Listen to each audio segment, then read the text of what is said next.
ಕರ್ನಾಟಕ ಕಂಡ ಅತ್ಯಂತ ಭ್ರಷ್ಟ ಸರ್ಕಾರ ಇವತ್ತು ಸಿದ್ದರಾಮಯ್ಯನವರ ನೇತೃತ್ವದ ಕಾಂಗ್ರೆಸ್ ಸರ್ಕಾರ.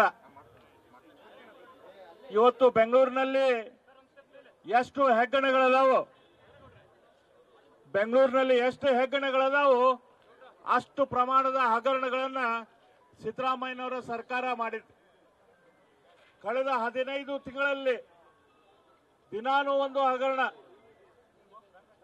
ವಾಲ್ಮೀಕಿ ಹಗರಣದಲ್ಲಿ ಎಸ್ಟಿ ಸಮಾಜದ 189 ಕೋಟಿ ರೂಪಾಯಿನ 100ಕ್ಕೆ 100% ಅಷ್ಟು ಲೂಟಿ ಹೊಡೆದ್ರು. ಅಲ್ಪಸಂಖ್ಯಾತರ ಇಲಾಖೆಯಲ್ಲಿ ಹಗರಣ, ವಾಲ್ಮೀಕಿ ನಿಗಮದಲ್ಲಿ ಹಗರಣ, ಟೂರಿಸಂ ಇಲಾಖೆಯಲ್ಲಿ ಹಗರಣ, ಕಾರ್ಮಿಕರ ಇಲಾಖೆಯಲ್ಲಿ ಹಗರಣ. ಸ್ವತಃ ಮುಖ್ಯಮಂತ್ರಿಗಳು ಅವರ ಕುಟುಂಬದವರು ಕೂಡಿ ಕರ್ನಾಟಕ ಕಂಡಂತಹ ಅತ್ಯಂತ ದೊಡ್ಡ ಸ್ಕ್ಯಾಮು 5,000 ಕೋಟಿ ರೂಪಾಯಿಯ ಮೂಡಾದಲ್ಲಿ ಸ್ವಂತ ಕುಟುಂಬಕ್ಕೆ ಜಾಗವನ್ನು ತೆಗೆದುಕೊಂಡು ಸಿಕ್ಕಿಬಿದ್ದಂತ 5,000 ಕೋಟಿಯ ದೊಡ್ಡ ಹಗರಣದ ರೂವಾರಿ ಸಿದ್ದರಾಮಯ್ಯನವರು. ದಿನಕ್ಕೊಂದು ಹಗರಣ. ಇದ್ರ ಬಗ್ಗೆ ನಾವು ಪ್ರಸ್ತಾಪನೆ ಮಾಡಿದಾಗ ಸದನದಲ್ಲಿ ಮೂಡ ಹಗರಣ ಅಲ್ಲ ಅನ್ನೋ ಟೈಪು ತೇಲಿಸ್ಬಿಟ್ರು. ಅದ್ರ ಬಗ್ಗೆ ಚರ್ಚೆಯನ್ನು ಕೂಡ ಮಾಡಕ್ಕೆ ಅವಕಾಶ ಕೊಡಲಿಲ್ಲ. ಭಾರತೀಯ ಜನತಾ ಪಕ್ಷದ ಕಾರ್ಯಕರ್ತರ ಜನರ ಬೇಡಿಕೆಗೆ ಅನುಗುಣವಾಗಿ ಜನರಿಗೆ ಸ್ಪಂದನೆ ಮಾಡಲಿಕ್ಕೆ ನಾವು ಬೆಂಗಳೂರಿನಿಂದ ಮೈಸೂರು ತನಕ ಇದ್ರ ಬಗ್ಗೆ ವಿಶೇಷ ಯಾತ್ರೆ ಮಾಡಿದಾಗ ಕೂಡ ಈ ಯಾತ್ರೆಯಿಂದ ಏನೂ ಆಗುವುದಿಲ್ಲ, ಇದರಲ್ಲಿ ನಾನು ಇನ್ವಾಲ್ವ್ ಇಲ್ಲ, ನಮಗೇನು ಸಂಬಂಧ ಇಲ್ಲ ಅನ್ನುವಂಥ ಬಂಡತನ ಮುಖ್ಯಮಂತ್ರಿ ಸಿದ್ದರಾಮಯ್ಯನವರು ಪ್ರದರ್ಶನ ಮಾಡಿದರು. ಗವರ್ನರು ಇದ್ರ ಬಗ್ಗೆ ಎನ್ಕ್ವೈರಿ ಮಾಡಬೇಕಂತ ಹೇಳಿ ಕೊಟ್ಟಾಗ ಗವರ್ನರ್ ಮೇಲೆ ಆರೋಪ ಹೊರಿಸಿದ್ರು. ದಲಿತ ಸಮಾಜದಿಂದ ಬಂದಂತ ಗವರ್ನರ್ ಮೇಲೆ ಇಲ್ಲ ಸಲ್ಲದ ಆರೋಪ ಮಾಡಿದರು. ಅದರ ಗವರ್ನರ್ ಆದೇಶದ ಮೇಲೆ ಹೈಕೋರ್ಟ್ ಹೋದ್ರು. ಹೈಕೋರ್ಟ್ದಲ್ಲಿ ಏನಾಯ್ತು ಅಂತ ಇಡೀ ರಾಜ್ಯದ ಜನತೆ ನೇರವಾಗಿ ನೋಡ್ತು. ನಮಗೂ ಕೂಡ ಗೊತ್ತಿಲ್ಲದಂಕ ಈ ಮೂಡ ಹಗರಣ ಶುರುವಾದಾಗ ಏನು ಗೊತ್ತಿಲ್ಲದಂತ ಸಾಕಷ್ಟು ವಿಷಯಗಳು ಹೊರಬಂದು ನನ್ನ ಜೀವನ ಸ್ವಚ್ಛ ಜೀವನ, ನನ್ನ ಜೀವನ ಓಪನ್ ಪುಸ್ತಕ ಅನ್ನುವಂತ ಸಿದ್ದರಾಮಯ್ಯನವರ ಹೇಳಿಕೆ ಕೇವಲ ಹೇಳಿಕೆ.